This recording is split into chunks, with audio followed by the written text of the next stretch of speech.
சமயம் வேறு இல்லை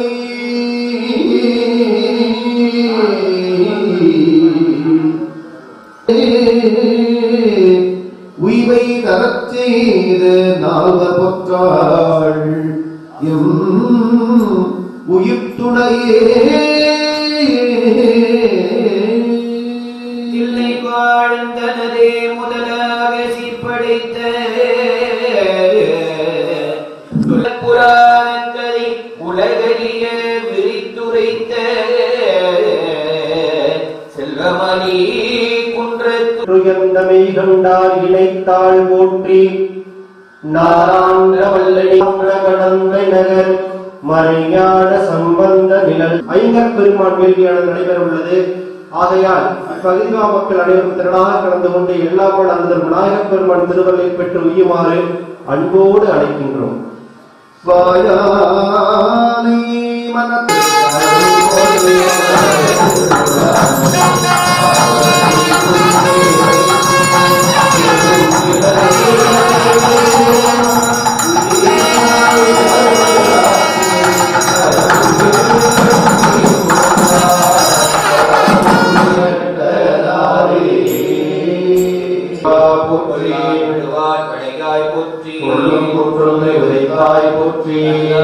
காட்சி கரியாய் போற்றி போற்றி காதல் விமரா போற்றி போற்றி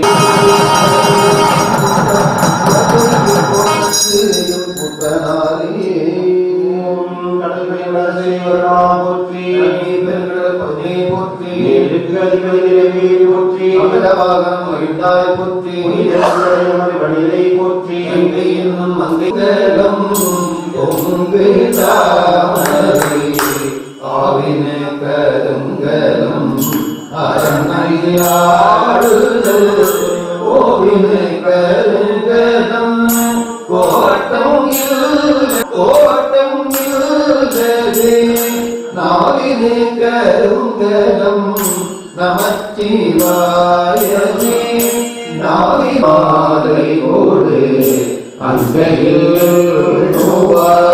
தக்க வானவர் நீரணிவார் நினைப்பகைக்கு அத்திரமான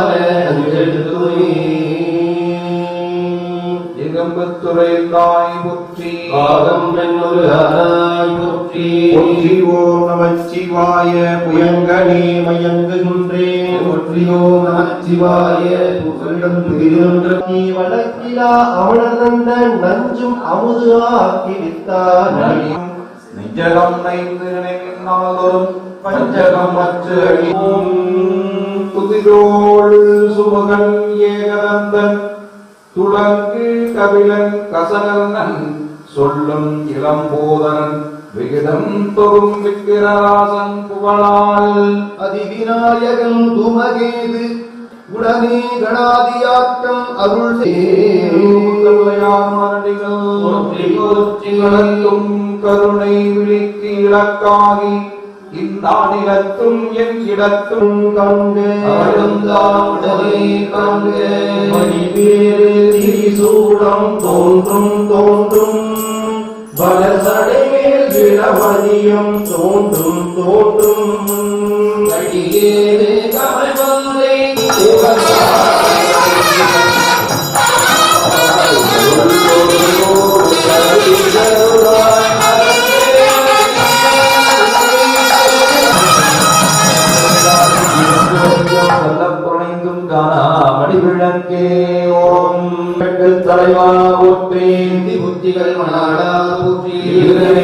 தொழிலும் இறங்குவை போற்றி வார்கா போற்றி ஆனாய் போற்றி சிவஞானம் தரும் மொழியே போற்றி எல்லா நலன்களும் ஈவோய் போற்றி போற்றி மலர் பூங்குழல் போற்றி தோல் போற்றி சிலை போற்றி கௌரியற்கு பாதம் ரசம் போற்றி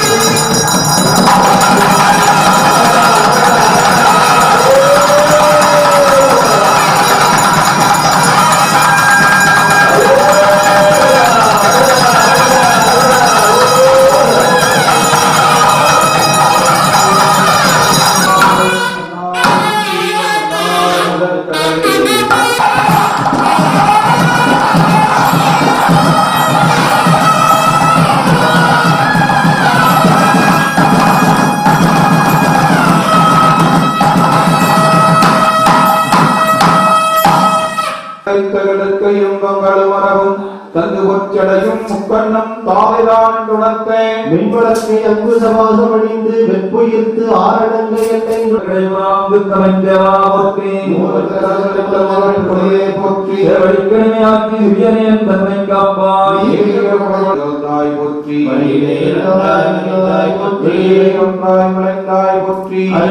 சோதி அமைத்தோன் உலகையாய் ஒருவனுமே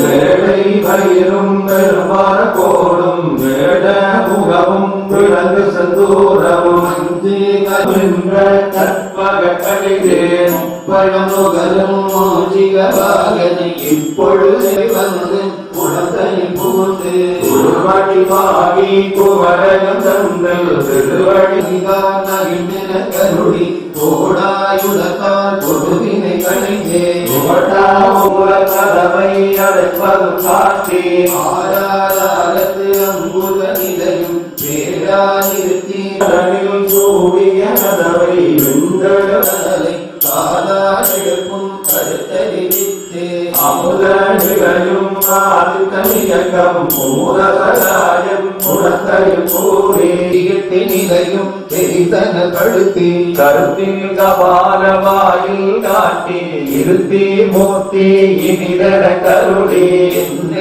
ஆனந்தமடைந்து அல்லல் கடைந்து அருள்வழி காட்டி சத்தத்தினுள்ளே சதாசிவம் காட்டி சித்தத்தினுள்ளே சிவலிங்கம் காட்டி அணுவின் கடுவாய பாதுகப்பலாய் கணமுத்தி சரணம் அடைகின்றார் மூர்த்தியாகி தலமாகி முன்னீர் கங்கை முதலான யுக்தமாகி அறிந்து அறியாது கத்தினாலும் உயிர்க்கு நலமாற்றி நாடும் நாடும் அறியாமை அகற்றி அறிவிப்பான் போத்த கத்தன்று அருள் தீரா செங்கயவாய் வயலொடுத்த வாசடையா கணபதி சரத்தானே பாடினார் வயக்குடை சோழ் செங்காட்டம் புலியருள் காரினார் ஊற்றுதைத்தார் கணபதி சரத்தானே புண்ணியார் மிகப்பெரியார் நோடா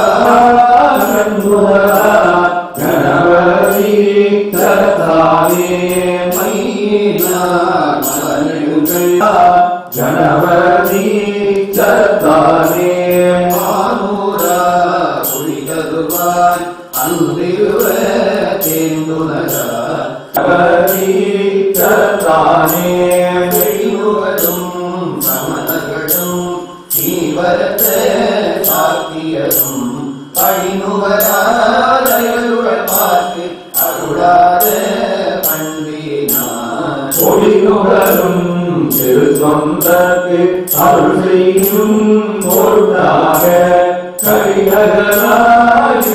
கைநகராயிருந்தார் கணபதி சரத்தானே குடி சேர்த்து மனகிழக்கு தமிழ்வல்லார் வாக்குலக திருப்பாரே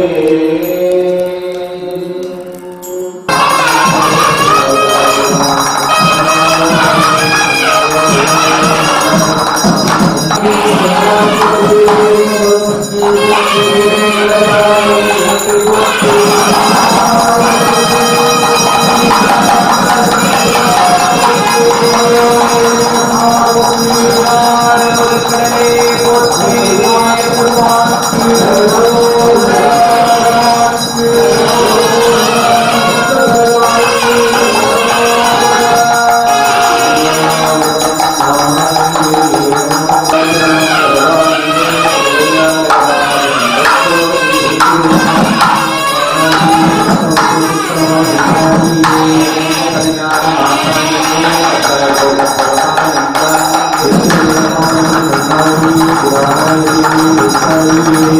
கொண்டே இடைக்கலம் அல்லே எழுபிறப்பும் உனக்கு ஆட்சையினுடைய துடைக்கினும் போகே தொழுது வணங்கி தூணீர் அணிந்து உன் அடைக்கலம் கண்டாய் அணிவில்லை சிற்றம்பலத்து அதனே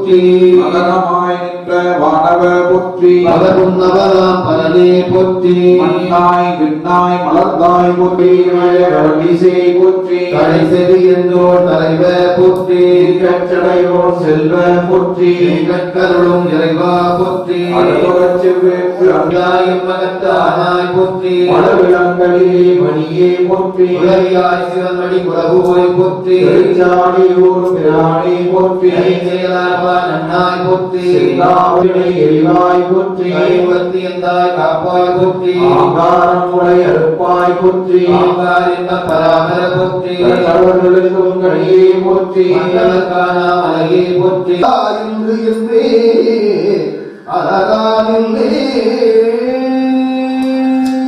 சுந்தரமூர்த்தி சுவாமிகளுடைய 7ஆம் திருமுறை திருப்பாட்டு மணிவாசக பெருமானுடைய 8ஆம் திருமுறை திருவாசகம் திருக்கோவையார் காதார் குடையாட பைம்பொன்கடல் நாட கோதை குடலாட வண்டின் குடாமாட சீதற் புனல்லாடி சிற்றம்பலம் பாடி வேத பொருள் பாடி அப்பொருளமா பாடி சோதி சிரம் பாடி சொல்வொன்றை பாடி ஆதித்திரம் பாடி அந்த மாமா பாடி பேதித்து நம்மை படத்தெடுத்த பெய்வளைத பாதகிரம் பாடி பாடேரோ எம்பாவ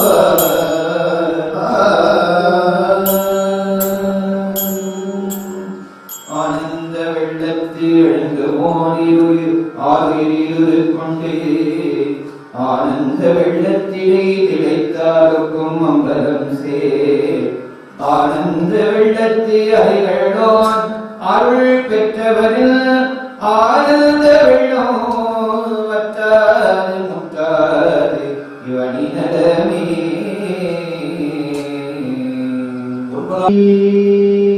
சீரும் திருவும் பொழிய சிவலோக நாயகன் செவடிக்கீழ் ஆறும் பெறாத அறிவு பெற்றேன் பெற்றது யார் பெருமாறுலகில் ஊரும் உலகும் கலர உளறி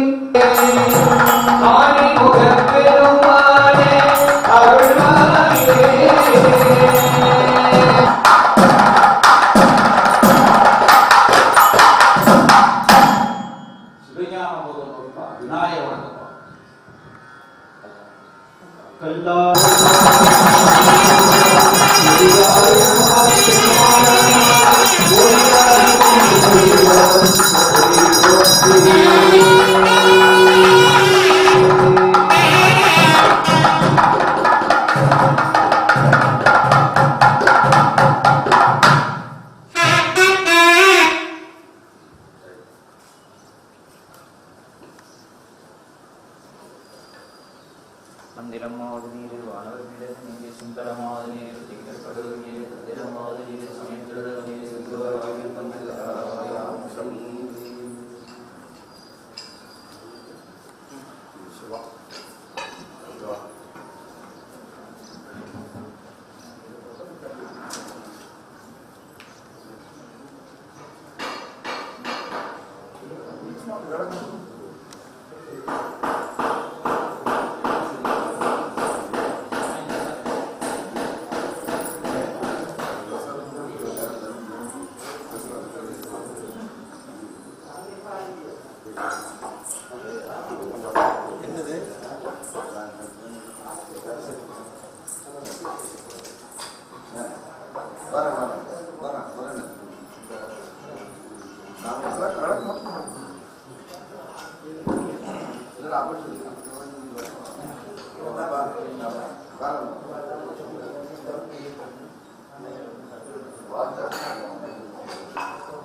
அப்படியே கும்பிட்டு மாதிரி. ஓகே ஓகே வாங்க முன்னால் வாங்க.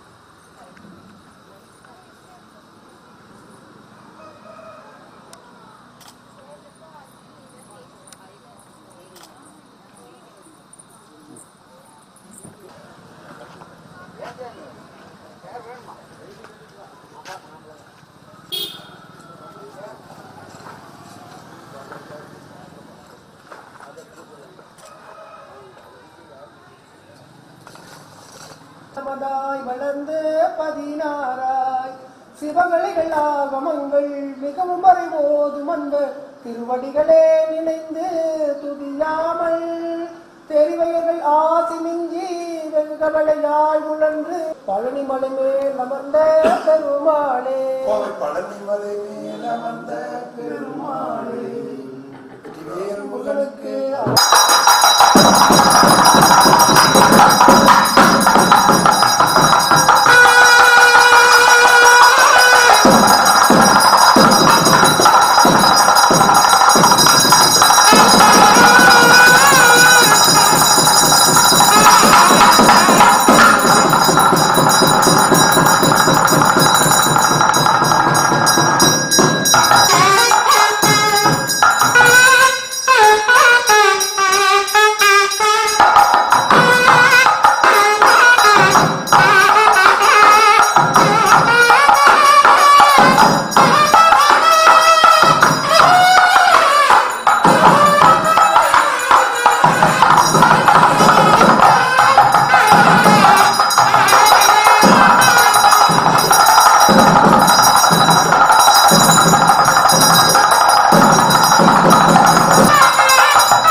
மானாரி மாகாளியம்மன் அருள்மிகு பழனியாண்டவர் திருக்கோயில் திருநெறியத்தின் தமிழ் திருக்குட நன்னீராட்டு பெருவிழாவானது நேற்று மாலை நிலத்தேவர் வழிபாட்டோடு தொடங்க பெற்று இன்று எல்லாமல்ல விநாயகர் பெருமானுக்கு ஐங்கரன் வேள்வி நிறைவுற்று இப்பொழுது வழிபாட்டின் தொடர்ச்சியாக வேள்வி சாலையில் வடமேற்கு திசையிலே எல்லாமல்ல கார்த்திகை ரோகிணி சந்திரன் வழிபாடும் 12 சூரியர்கள் வழிபாடும் அட்டநாதங்களை திருக்காப்பில் எழுந்தருளுமாறு வேண்டி திருக்காப்பு நான் வழிபாடு எழுபரம் சோதி உள்ளவா காண வந்து அருளாய் தெளிவே சிவபெருமானே திருப்பெருந்துறை உரை சிவனே ஈரா பதங்கள் யாவையும் கடந்த இன்பமே என்னுடைய அன்பே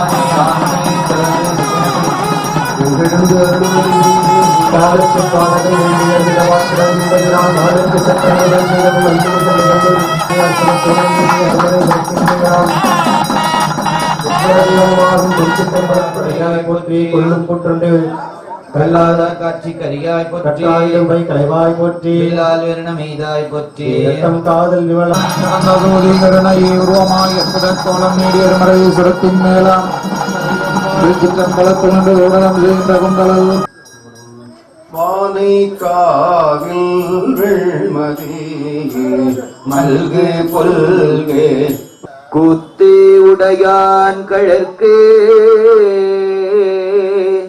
அன்பினை என்புருகி உடுகின்றினை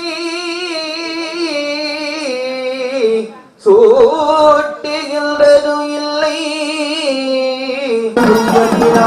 அப்பரிசு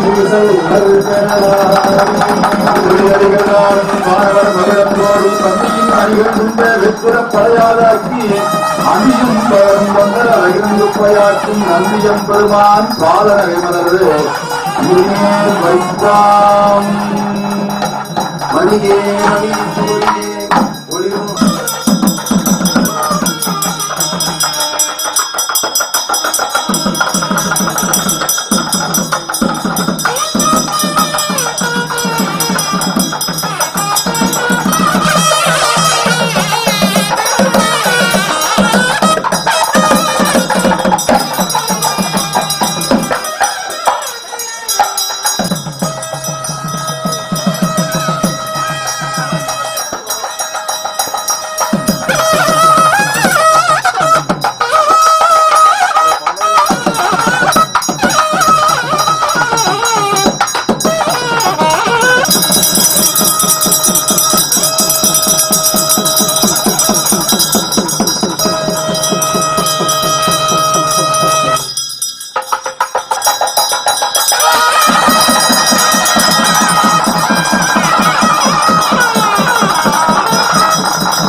இப்பொழுது வேள்வி செய்கின்ற அடியார் பெருமக்களுக்கும் இந்த வழிபாட்டில் பங்கெடுத்துக் கொண்டிருக்கின்ற ஊர் பொதுமக்களுக்கும் காப்பு அணிகின்ற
சுடுகாட்டுக்கு வெளியே இடமில்லாம கிடக்கிறார்கள். இன்னும் சில பேர் மண்ணுக்குள்ள போய்விட்டார்கள். நாம் மண்ணுக்குள் போகாமல், சுடுகாட்டுக்கு வரிசையில் இல்லாமல், மருத்துவமனைக்கு உள்ளே இப்பவோ புறவோ என்றில்லாமல், வெளியே இல்லாமல், முருகப்பெருமானுடைய வேள்விச்சாலையிலே நாம் எல்லோரும் கிடக்கின்றோம். இல்லைன்னா நான் தான் முதல்ல கோவை படிக்கலையோ அல்லது பிஹெச்டிலையோ கொரோனாவில் மாட்டியிருக்கணும். உங்களுடைய தொடர்பு இருந்ததால் சரி, உழைத்த தொண்டர்கள் பட்டியலில் என் பெயரையும் முருகப்பெருமான் எழுதி வைத்து விட்டார் என்ற உணர்வோடு தான் நேற்று முதலாக நான் இருக்கிறேன். அருமையா காட்டுகிறார். ஆளும் நோய்கள் ஓர் 60 6 8 48 பதிவு செய்கிறார். அந்த நோயில் தலைமையான நோய் ஏற்படுத்தும் அடியே இளையார் நன்குடி மாறன் அடியார்க்கும் அடியே மிக வல்லமை பொருளுக்கடியே இணைமணிந்த குளிர் சூழ் கொண்டுடைய பிறமிழ்ந்த கடியே அல்லிமல் முல்லையந்த அமர்நீதி கடியே மானுக்காலே பக்தராய் பணிவார்கள் எல்லாருக்கும் அடியே பக்தராய் பணிவார் எல்லாருக்கும் அடியே பரமனையே பாடுவார் அடியார்க்கும் அடியே சித்தத்தை சிவன்பாடு வைத்தார்க்கும் அடியே திருவாரூர் பிறந்தார் எல்லாருக்கும் அடியே முப்போதும் திருமேனி தீண்டுவார் கடியே முழு நீர் பூஜிய முனிவர்க்கும் அடியே அப்பாலும் அடிசார்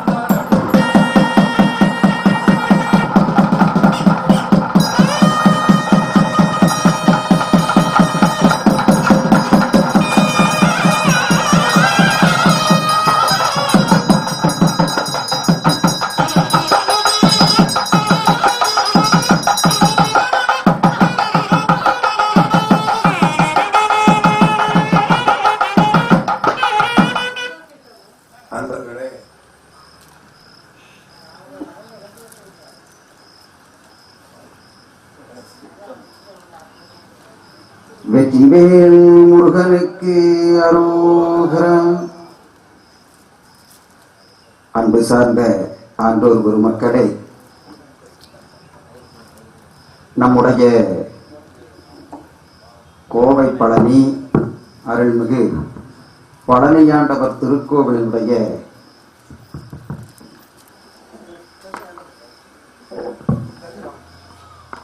அருள்மிகு பழனியாண்டவர் திருக்கோவில் திருப்பணியை பற்றி இப்பொழுது ஐயா பேச சொல்லி கேட்கிறார். தெளிவுற உங்களிடத்திலே எடுத்து சொல்லுகின்ற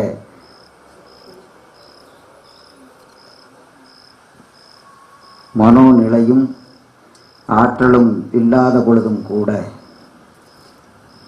ஐயாவினுடைய வேண்டுகோளுக்கு இணங்க ஒரு சில நினைவுகளை உங்களோடு பகிர்ந்து கொள்ளுகின்றோம். இந்த திருப்பணி விளையாட்டு பிள்ளைகள் கோவில் கிட்டியதைப் போலதான் துவங்கியது. மாகாளியம்மன் திருக்கோவிலிலே நாம் காலடி எடுத்து வைக்கின்ற பொழுது நாம் திருப்பணி செய்வோம், இது போன்ற திருக்குட நன்னீராட்டு பெருவிழாக்களை எல்லாம் நடத்துவோம் என்றெல்லாம் நாம் இந்த திருக்கோவில் நிகழ்வுகளிலே கலந்து கொள்ளவில்லை. அன்று நாம் பங்கெடுக்கின்ற பொழுது 13-14 வயதுகள் இருக்கலாம். அப்பொழுதெல்லாம் நம்முடைய நோக்கம் நமக்கு ஆட்ட பாட்டத்திலே பங்கு கொள்ள வேண்டும், உற்சாகமாக பொழுதை போக்க வேண்டும் என்கின்ற நோக்கத்திலேதான் இந்த மாகாளியம்மன் திருக்கோவிலிலே ஆடிப்பெருவிழா விழா வந்து விட்டால் நம்முடைய மனமகிழ்ச்சிக்கு ஒரு அளவு இருக்காது. அப்பொழுது அம்மனுடைய வேலைகளை செய்வதற்கு மிகுந்த ஆர்வத்தோடு வந்து பங்கு கொண்டு இந்த விழாக்களிலே சிறப்புற நாம் பங்காற்ற வேண்டும் என்கின்ற ஒரு மனோநிலையில் வந்துவிட்டு அதே ஒரு போதையாகி எல்லோருக்கும் அவரவர்களுடைய மனமகிழ்வு போதையாவது வழக்கம். அதுபோலவேதான் நமக்கும் ஒரு போதை ஏற்பட்டது. அன்றாடம் திருவிழாக்கள் செய்ய வேண்டும், அதிலே மனம் கழித்திருக்க வேண்டும் என்றுதான் மனம் விரும்பி ஒவ்வொரு நிகழ்வையும் நாம் குதூகலமாக துவங்கினோம்.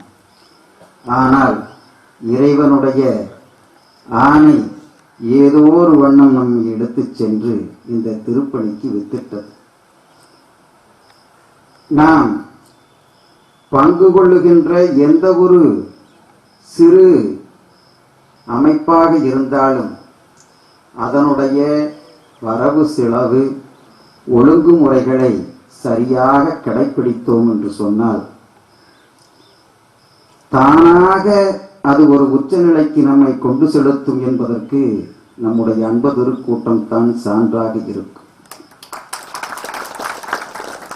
37 ஆண்டுகளுக்கு முன்பாக காவடி குழு என்று இந்த கண்ணம்பாளையம் மண்ணிலே தோற்றுவித்து காவடி ஆட்டம் ஆடுவதற்கென்றுதான் தோற்றுவித்த இந்த அமைப்பு மனமகிழ்ச்சி தருவதற்காகவும் ஆடி கழித்திருப்பதற்காகவும் தோன்றிய இந்த காவடி குழு வெறும் ஆட்டம் போட்டா ஒருத்தரும் நம்மளை சேர்ந்த மாட்டாங்கன்னு பழனிக்கு காவடி எடுத்து அப்படி ஒரு விளையாட்டாக துவங்கிய நம்முடைய காவடி குழு வளர வளர அதனுடைய பொறுப்புணர்ச்சியும் கூடவே வளர வேண்டியதாகிவிட்டது.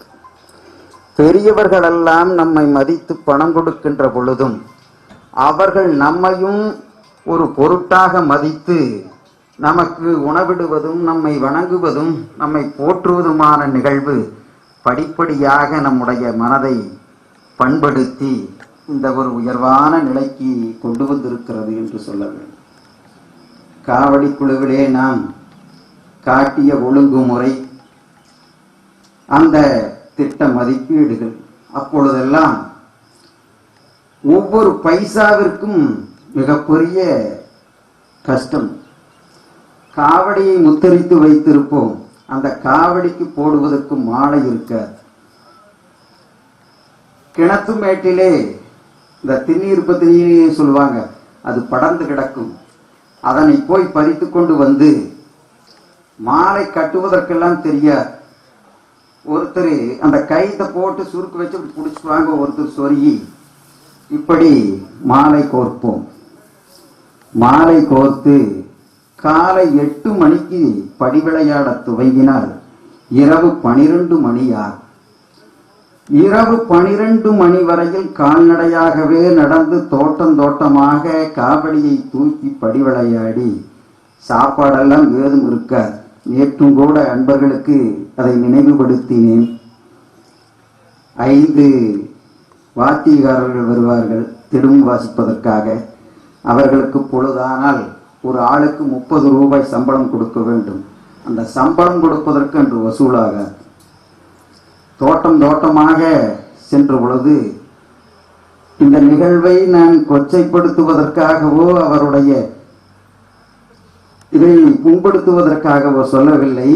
நாம் பணத்திற்கும் இப்பொழுது ஐயா கூட கேட்டார்கள், அது என்னையே பணத்தை தட்டம் போற அடுக்கி வச்சு என்ன இது பண்றீங்க அப்படின்னா, அந்த பணத்தை பெறுவதற்கு நாம் எவ்வளவு கஷ்டப்பட்டிருக்கிறோம் என்பதற்காக உங்களுக்கு ஒரு சில நினைவுகள். துண்டுக்காட்டுக்கு போவோங்க, நான் நிறைய அன்பர்கிட்ட கதை சொல்லியிருக்கிறது. ஒரு நாள் 3 மணி மதியம், காலையிலே 7 மணிக்கு இங்கு துவங்கிய, அப்பொழுதெல்லாம் பெரியத்துல சாப்பிடாம காவடி தூக்கிட்டு போயிடுவோங்க. தோட்டம் தோட்டமாக சுத்தி மதிய உணவும் கூட இல்லாமல் 3 மணி அளவிலே ஏதாவது ஒரு தோட்டத்திலே நீர்மோர் கொடுப்பார்கள். அதுவும் ஒரு டம்ளர் மோர் இருந்தால் அதையே 30 பேருக்காக பிரித்து தண்ணி ஊற்றி பெருக்கி கொடுப்பதுதான். ஒரு கொய்யா பிஞ்சு மரத்திலே இருந்தால் மிக அமிர்தமாக இருக்கும். அப்படியெல்லாம் கஷ்டப்பட்டு அந்த 3 மணிக்கு வெயிலிலே நாம் போகும் பொழுது துண்டுக்காட்டு மாமா அவர்கள் சொல்லுகிறார்கள், வினோவா இப்படி பசங்களை வாடி வதச்சு கூப்பிட்டு வரையிலே ஒரு வார்த்தை சொல்லியிருந்த ஏதாவது ரவை கவை போட்டு கிளறி இருப்பனே, இப்படி பசங்களை வாடி வதக்கி கொண்டு வரையே ஐயோ அப்படிங்கிறார். சரி இளநீ எழுதி சாப்பிட்றீங்களாங்கிறார். இப்போ ஏதாவது கிடைச்சா போதும் இருக்கிறதா சரிங்கிறார். அப்பொழுது அங்கு துண்டுக்காட்டிலே மரம், தென்னை மரம் கையெடுப்பு மரமாக இருக்கிறது. அதை இளநீ போட்டு குடிக்கிறோம். குடிச்சிட்டு அந்த இளநீ குடித்த உற்சாகத்திலே அரை மணி நேரம் அங்கு காவடி ஆடுகிறோம். 10 ரூபாய் காணிக்கை போடுகிறார். 10 ரூபாய் பார்த்ததும் மிக ஆனந்தம். 10 ரூபாய் காணிக்கை போட்டாருன்னு மறுபடியும் குதிக்கிறார். குதிச்சுட்டு அதையும் மேல இருந்து மாம் பார்க்கிறார். பெரிய மாம் பார்த்துட்டு அங்க காவடி போடும்போது வாப்பா வினோபா வா அப்படிங்கிறார். அப்புறம் அவர் அங்க இளநீ குடிக்கிறத பார்க்கிறார் மாமன். இருந்தாலும் அவரும் ஒரு பண்பாடு கருதி எப்ப இளநீ குடிக்கிறீங்களான்னு கேட்கிறாரு. கிடைச்சா போதும், சரிங்க. மறுபடியும் மீண்டும் இளநீ குடிக்கிறோம். அப்புறம் அவரும் 10 ரூபாய், அங்க 10 ரூபாய் போட்டதையும் 10 ரூபாய் போடுவாருங்கிற ஒரு எதிர்பார்ப்பு வந்து விட்டது. பூசை செய்து அவர் அந்த ஜிப்பாவில் கை விடுறார். அதைவே பார்த்துட்டு இருக்கிற 10 ரூபாய் எடுப்பாருன்னு ஒரு 4 நாள் காணிக்கை போட்டார். அப்போ சின்ன பையனுங்க, விவரம் தெரியாது. இது அவர்களை கொச்சைப்படுத்துவதற்காகவோ அல்லது தரம் தாழ்த்துவதற்காகவே இல்லை. பணத்திற்கு அப்படி ஒரு மிகச் சிரமமான சூழல் என்று அவர்களுடைய பெரிய கஷ்டங்களிலும் கூட அந்த தொகை கொடுத்துவது அவர்களுக்கு மிக அரிதான ஒரு செயலாக இருக்கின்றது. 4 நாள் காணிக்கை போடுகிறார். ஆனால் நம்முடைய மனம் அந்த 10 ரூபாயை எதிர்பார்க்கிறது. அப்பொழுது வினோபா மாமன் சொல்ற, மாமா காணிக்கு 4 நாள் போடுறாரு அப்படின்னு. அதை அவர் காது கொடுத்து கேட்கிறார். என்ன வினோபா, என்ன மாப்பிள்ளை என்னங்கிறாரு அப்படிங்கிறார். உடனே அவரு மாப்பிள்ளை காணிக்கு பத்திலிங்கிறாரு மாமா அப்படிங்கிறாரு. அப்படியா, சரி, அழுத பிள்ளைக்குத்தானே பால் அப்படின்னு சொல்லி மீண்டும் கை விடுறார். அப்போவால் 10 ரூபா வருமானம் எதிர்பார்க்கின்றோம். 2 ரூபா போட்டார். 2 ரூபா போட்டது 4 நாள் எடுத்தாருமா. அப்பொழுது எங்களுக்கு பணத்திற்குண்டான மரியாதை என்னவென்று அப்பொழுதுதான் தெரிந்ததுங்க. அந்த 4 நாவை காணிக்கை போடுவதற்கு அவர்கள் படும் பாடு அத்துணை மிகச்சிரமமான கஷ்டமான சூழல்ங்க. திரும்பி பொழுதோட 11 மணி அளவில் இரவு வந்து சேருவோம். வந்து அந்த உண்டிகளை பிரித்து எண்ணி பார்த்தால் 130 ரூபாய் இருக்குங்க. 150 ரூபாய் நாம் அவர்களுக்கு சம்பளத்தொகை கொடுக்க வேண்டும். 20 ரூபாய் கடன் சொல்லுவோம். பறையடிக்கிற பொதுமக்களுக்கு கடன் கூறியவர்கள் நம்முடைய காவடி கொள்வோம். அப்படி ஒரு சிரமமான சூழல்ங்க. எங்கேயுமே சாப்பாடு கிடைக்காது. அப்படி ஒரு சூழலிலே நாம் வளர்ந்ததனால்தான் ஒவ்வொரு பைசாவையும் நாம் மிக உன்னிப்பாக சேர்த்த வேண்டும் என்கின்ற ஒரு பெருநோக்கம் நம்மளே வந்தது. பின்னர் இப்படியே நாம காணிக்கை வாங்கி எத்தனை நாள் பணம் சேர்ப்பது என்று சும்மா இங்க ஆட்டம் போட்டிருக்கிற நேரத்தில் பக்கத்தூர்களில் திருவிழாவாக இருந்தால் அங்கு உடுக்கி அடிக்க போனா ஏதோ 100-200 கொடுப்பாங்களா, அதை வாங்கி நம்முடைய காவடி குழுவுக்கு நிதி சேர்ப்போமா என்று சொல்லி அதற்கான முயற்சிகளிலே ஈடுபடுவோம். எங்களை பார்த்து நீங்களா உடுக்கி அடிக்க போங்களா அப்படிங்குவாங்க. இருந்தாலும் மீண்டும் மீண்டும் முயற்சி செய்தவர்களிடத்தில் எப்படியோ ஒரு வாய்ப்பை வாங்கி அன்று 1500 ரூபாய் அந்த நிகழ்ச்சிக்கு அவர்கள் கொடுத்தார்கள் என்று சொன்னால் மிகப்பெரிய தொகைங்க. 2 நாள் உழைக்க வேண்டும். 25 அன்பர்கள் 25 அன்பர்கள் முந்தைய நாள் இரவு 4 மணிக்கு அந்த திருக்கோவிலிலே இருக்க வேண்டும். அடுத்த நாள் மாலை 3 மணிக்குத்தான் அந்த நிகழ்ச்சி நிறைவடையும். விடிய விடிய நிகழ்ச்சிகள் இருக்கும். அந்த விடிய விடிய நிகழ்ச்சியை முடித்து கொடுத்தோம் என்று சொன்னால் 1500 ரூபாய் சம்பளம் கொடுப்பார்கள். அந்த 1500 ரூபாயிலே பம்பைக்காரருக்கு 500 ரூபாய் சம்பளம். 1000 ரூபாய் மிச்சம் என்று நினைக்காதீர்கள். 200 ரூபாய் பஸ் போக்குவரத்துக்கு செலவாகிவிடும். 800 ரூபாய் மிக உன்னிப்பாக சேர்த்தால் 800 ரூபாய் மிச்சமாகும். அப்படி சேர்த்த தொகையிலே சென்ற கும்பாபிஷேகத்திலே 20,000 ரூபாய் நம்முடைய காவடி குழு இந்த பழனியாண்டவர் திருக்கோவிலுக்கு செலவு செய்தது. அந்த 20,000 ரூபாயிலே ஒரு பகுதிதான் இப்பொழுது நம்முடைய தண்டாயுதபாணியுடைய திருமேனியாக இருக்கிறது.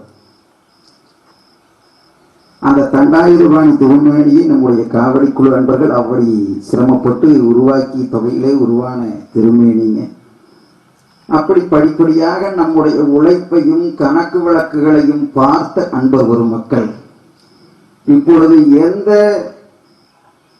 அந்த துண்டுக்காட்டு மாமா நாளனா ஓட்டாரோ அவருடைய பேரன் ஒவ்வொரு வருடமும் 6,000 ரூபாய் நமக்கு கொடுக்கிறார்.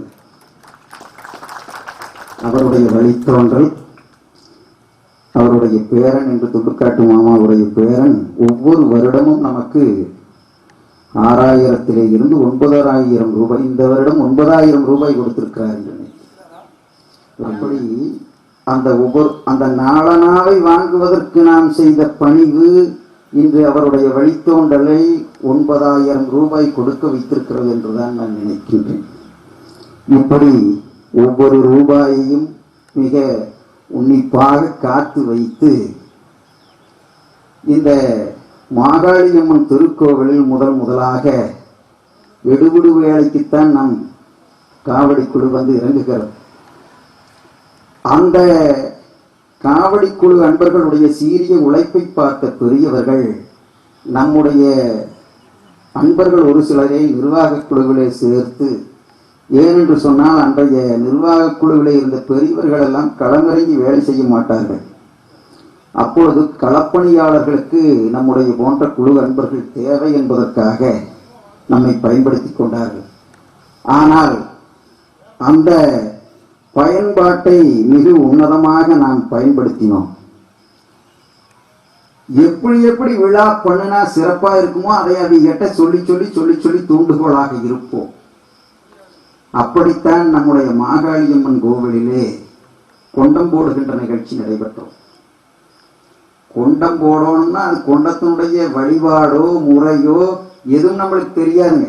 நம்மளுக்கு ஏதோ அதை போட்டாங்கன்னா ஒரு வாரத்துக்கு நோம்பி நடக்குமா அப்படிங்கிற ஒரு ஆனந்தத்திலே அவர் கே பொன்னுசாமி மாமாவை கொண்டம் போட வேண்டும் என்று கேட்டுக்கொண்டதற்கிணங்க அவரு சரி போட்ட போது அதனால என்ன கொண்டான போட்டுலன்ட்டார்.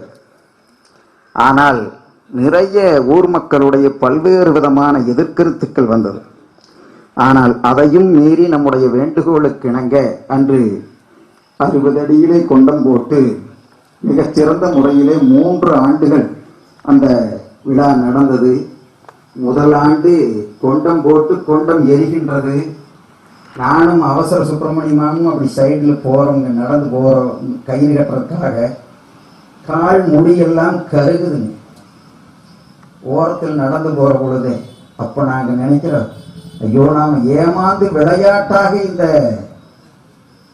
விழாவை எடுத்து விட்டோமோ, அதற்கு நாம் ஒரு காரணமாக இருந்து விட்டோமோ என்று மனம் பதைவதைக்கிறது.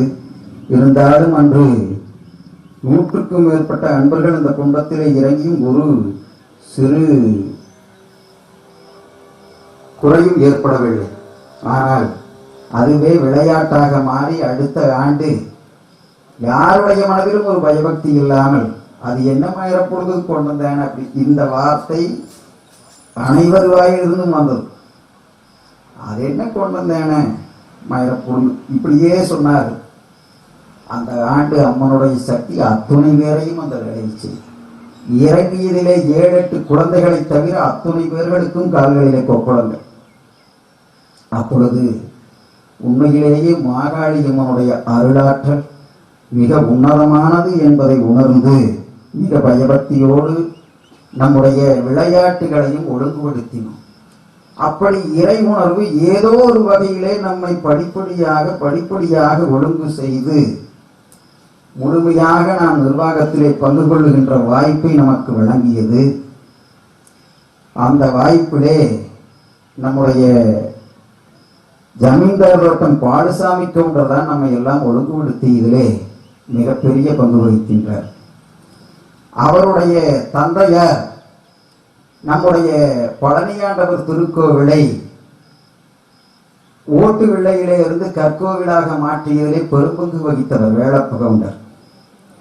அவருடைய வேளப்ப கவுண்டருடைய தகப்பனார் பெரியமுத்து கவுண்டர் என்று சொல்லக்கூடிய பெருமகனார் நம்முடைய திருக்கோவிலிலே மாறாத பற்று கொண்டு அனுதினமும் நம் முருகனை வழிபட்ட பின்புதான் அடுத்த வேலையை துவங்குவது என்கின்ற அளவிற்கு மிகச்சிறந்த பண்பாளராக இருந்து அந்த பக்தியின் மேலீட்டால் அவருடைய தோப்பு தென்னந்தோப்பிலே குளத்தடிவாரத்திலே 1/2 ஏக்கர் நிலத்தை இந்த பழனியாண்டவர் திருக்கோவிலுக்கு காணிக்கையாக வழங்கினார்.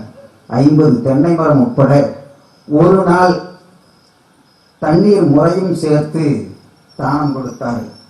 இன்றளவும் அது அரசு ரெக்கார்டிலே பதிவாகி இருக்கின்ற ஒரு கொடை. அப்படி படிப்படியாக பெரியவர்கள் காத்து வந்த இந்த திருக்கோவில் மாகாளியம்மன் திருக்கோவிலுடைய திருப்பணியை பாலசாமி கவுண்டர் நம்ம எப்படியோ விளையாட்ட சொல்லுவார். என்னப்பா எல்லாரும் சேர்ந்தா கோயில் கட்டலான்னு பேசுறீங்க, அப்புறம் பார்த்தா அடுத்த நாள் பார்த்தா அவன் வேலைக்கு போயிருக்கு, ஒருத்தருமே நினைக்கிறது இல்லையே அப்படின்னு தினமும் கடைக்கு வந்து எங்கிட்ட சொல்லிட்டே இருப்பார். அப்ப திருப்பணி செய்ய வேண்டும் என்கின்ற உணர்வு நம்மிடையே இல்லை. நான் அப்ப உண்மையுமே அப்படி சளிப்பாத்தான் நினைப்பேனுங்க, என்னடா இவர் வேற பெரிய ஒரு தொந்தரவா இருக்கு, எப்ப பார்த்தாலும் வந்து சொல்லிட்டே இருக்கிறாரு கோயில் கட்டலாங்க, யாரை கோயில் கட்ட தெரிஞ்சிருக்கு நம்மளுக்கு அப்படி என்ற ஒரு சலிப்புணர்வோடு தான் ஒரு நாள் ஐயாவை பார்க்க செல்லலாம் என்று கூப்பிடுகிறார். அவருடைய தொந்தரவு தாங்காமல் தான் ஒரு நாள் என்னுடைய காரை கொடுத்து வினோபமாமனை கூப்பிட்டு, ஒரு தொந்தரவு தாங்கவே முடியுமானேங்குது, ஏதோ சாமியார் கூப்பிட்டு வர்றாராமாங்க, இந்த கார் எடுத்துட்டு போங்கன்னு சொல்லி நம்முடைய பழைய ஓட்டுநர் ஒரு கிரிஜா வாகன ஓட்டுநர் சுந்தரராஜ் மாமா அவர்களை காரை கொடுத்து வினோப மாமாவையும் நம்முடைய பாலசாமி கவுண்டர் அவர்களையும் அனுப்பி வைக்கின்றேன். அனுப்பி வைத்து ஐயாவை உக்கடத்திலே இருந்து இங்கே அழைத்து வருகிறார்கள். அப்பொழுது சின்ன மனத்தாங்கள் காரணமாக நாம் திருக்கோவிலுக்குள்ளே நுழைவதில்லை என்கின்ற ஒரு கட்டுப்பாட்டிலே இருக்கின்றோம். அது அம்மாவோடு பிள்ளைகள் போடுகின்ற சீராட்டை போல ஒரு மனத்தாங்கள். 2 வருட காலம் நாம் நுழையவில்லை திருக்கோவிலுக்குள்ளே. அப்படி ஒரு சூழலில் தான் ஐயா இந்த திருக்கோவிலிலே காலடி எடுத்து வைத்தார். உள்ளே சென்று பார்த்துவிட்டு, மிக அற்புதமான ஆற்றல் வாய்ந்த அம்மன், நீங்கள் திருப்பணியை துவங்கினால் மிக குறுகிய காலத்திலே இந்த திருப்பணி வெற்றியடையும் என்று அவர் சொல்லும் பொழுது, உண்மையா ஐயாவை பத்தி அப்ப எனக்கெல்லாம் தெரியாதுங்க. பொதுவாக நீங்க சொன்னா தப்பா நினைக்க கூடாதுங்க, சாமியாரினாலே எனக்கு மதிப்பு இருக்காத, என்னுடைய மனநிலை அப்படி இருந்தது. காவி போட்டு ஊரை மாத்திர போட்டும்போது அப்படின்னு நினைச்சிட்டு இருப்பீங்க. அப்படி ஒரு சூழலிலே ஐயாவை சந்திக்கின்ற வாய்ப்பு அந்த கட்டத்தில் தான் நிகழ்ந்தது. ஒரு 1/2 மணி நேரம் சங்கநாயக்கன் தோட்டத்திலே எங்களோடு உரையாற்றினார்கள். அந்த 1/2 மணி நேரத்திலே என்னுடைய மனத்தை அடியோடு மாற்றி அமைத்தது அவருடைய பேச்சு. அப்பொழுதுதான் காவி கட்டியவர்களை நாம் வணங்க வேண்டும் என்கின்ற அடிப்படை உணர்வு எனக்கு ஏற்பட்டது.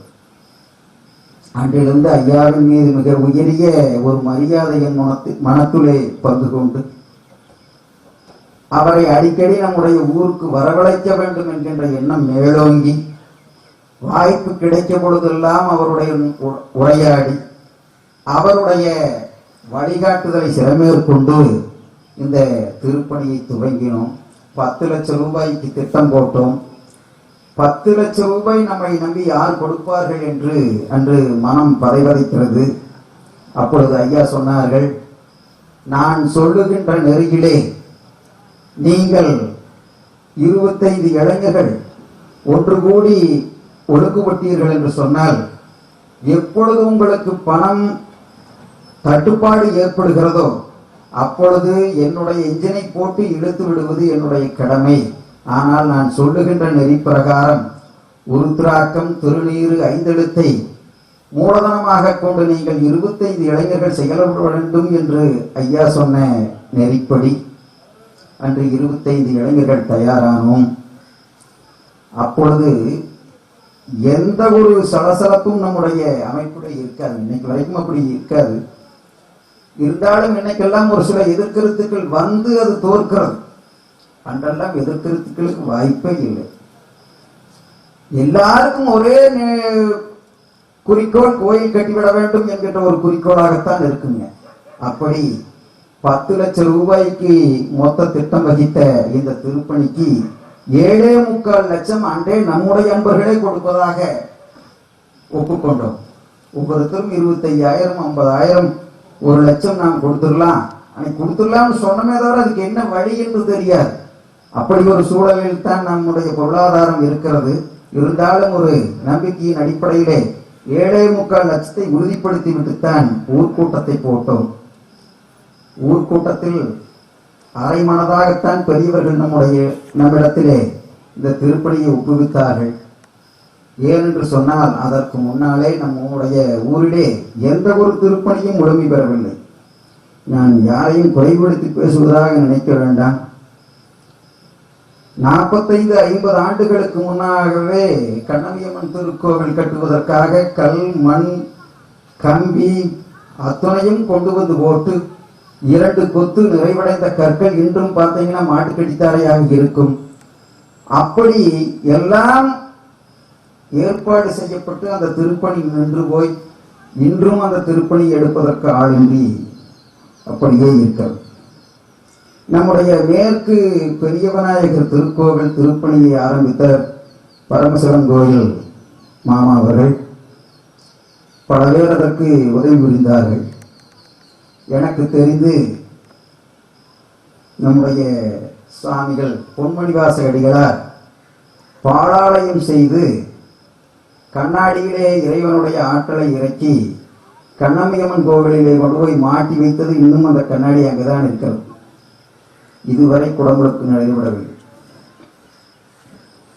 அடுத்ததாக பெருமாள் கோயில் கட்டிவிடலாம் என்று சொல்லி அந்த வளாகம் பூரா கல்லாக குமிந்திருக்கு. எந்நேரம் பார்த்தால் ஆளு கல் கொத்திட்டு இருப்பாங்க. ஆனால் இன்று வரை அந்த திருக்கோவில் அப்படியே தான் இருக்கிறது. இப்படி ஒரு சூழல். அந்த சூழலிலே நாம் மாகாளியம்மன் திருக்கோவிலுடைய திருப்பணியை எடுக்கின்றோம். யாருக்கும் முழுமனதான் நம்பிக்கை இல்லை. அதுவே நமக்கு ஒரு உத்வேகத்தை கொடுத்தது. எப்படியாவது நாம் சாதித்து காட்டிவிட வேண்டும் என்று இரவு பகலாக அல்லும் பகலாக அயராது உழைத்தார்கள் 40க்கும் மேற்பட்ட நண்பர்கள். அஸ்திவாரம் போட்டு பேஸ்மட்டம் கொண்டுவதற்கு 7000 கல்லுக்கு சைஸ்கள் வேணும்னு ஸ்தபதியார் சொல்றார். ஒரு கல்லணைக்கு 7 ரூபாய்ங்க விலை. 7000 கல்லுக்கு 7 49,000 வேணுமேன்னு யோசனை பண்றோம். அந்த சூழ்நிலையிலே தான் நம்முடைய செல்வமாமா அவர்கள் நான் கல்லுக்குழி ஓட்டி கொண்டிருக்கிற பொழுது 1000க்கும் மேற்பட்ட கல்லு அப்படியே ஒன்னா கல்லுக்குழியில் இருக்குது. 20 அடி தண்ணி நிக்குது, எடுக்க முடிஞ்சா எடுத்துங்கன்னு சொல்ற. ஆனா இப்பொழுது அதை நினைத்தாலும் மயிர் கூச்சரிகிறது. 7000 ரூபாய்க்கு நாம் அன்னைக்கு உயிரை பணயம் வைத்து வேலை செய்தோங்க. 20 அடி ஆழத்திலே கல் கிடக்கிறது. அந்த தண்ணீரை ஓட்டருக்கு செலவு பண்ணோம்னா 10,000 ரூபாய்க்கு மேல செலவு பண்ணணும் அன்னைக்கு. அப்ப அந்த கல் எடுக்காம விட்டுலாமான்னு யோசனை பண்றோம். எடுக்காம விட்டா மறுபடியும் 7,000 ரூபாய் வீணா போகுமேன்னு சொல்லி அன்று ஒரு 25 இளைஞர்கள் கல்லுக்குள்ளையை சுத்தி நிற்கின்றார்கள். மேட்டிலே டிராக்டர் நிற்கிறது. 15 அடி ஆழத்திற்கு ஏணியை கட்டுகிறார்கள். இரும்பேணி. நான் வேடிக்கை தான் பார்த்து கொண்டிருந்தேன். 10 இளைஞர்கள் ஒன்றன் பின் ஒன்றாக தண்ணீரிலே குதிக்கிறார்கள். மேலே வரும்போது ஒவ்வொருவரிடத்திலும் ஒவ்வொருடைய கல்லுங்க. ஏணியில 10 பேர் நிற்கிறாங்க. அவர் முக்குழி போட்டு வந்து எடுத்து அந்த கல்லை கொடுத்தாருன்னா அந்த ஏணியில அப்படியே கல் போயிட்டு அது டிராக்டர்ல விழுங்க. அப்படி ஒவ்வொருவரும் 20 அடி ஆழம் முக்குழி போட்டு 1200 கல் அன்னைக்கு எடுத்தாங்க. அப்படி ஒவ்வொரு பைசாவையும் மிச்சப்படுத்தி எந்தெந்த வேலையை நாம் செய்ய முடியுமோ அப்படித்தான்.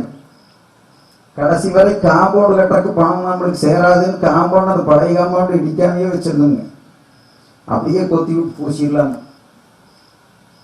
படிப்படியாக வளர்ந்து மண்டபம் போடுற பொழுது சுத்தமாக நம்மிடத்திலே காசு இல்லை. அப்பொழுது ஒரு நண்பரிடத்திலே வசூலுக்கு செல்கின்றோம். அவர் நிறைய பணம் கொடுப்பார், எதிர்பார்த்து போறோம். பொழுதுக்கு அங்கே காத்திருக்கிறோம், அவர் வரவே இல்லைங்க. அப்ப போன்ல கூப்பிட்டா 5000 ரூபாய் கொடுக்க சொல்றாரு. ரொம்ப மன வேதனையோட வர்றாங்க. அப்ப அங்க ஒரு 3 மணிக்கு ஒரு போன் வருது இங்கிருந்து, மாப்பிள்ளை எங்க இருக்கிறீங்க, நான் கோயிலுக்கு பணம் கொடுக்க வந்திருக்கிறோம்னு சொல்லி.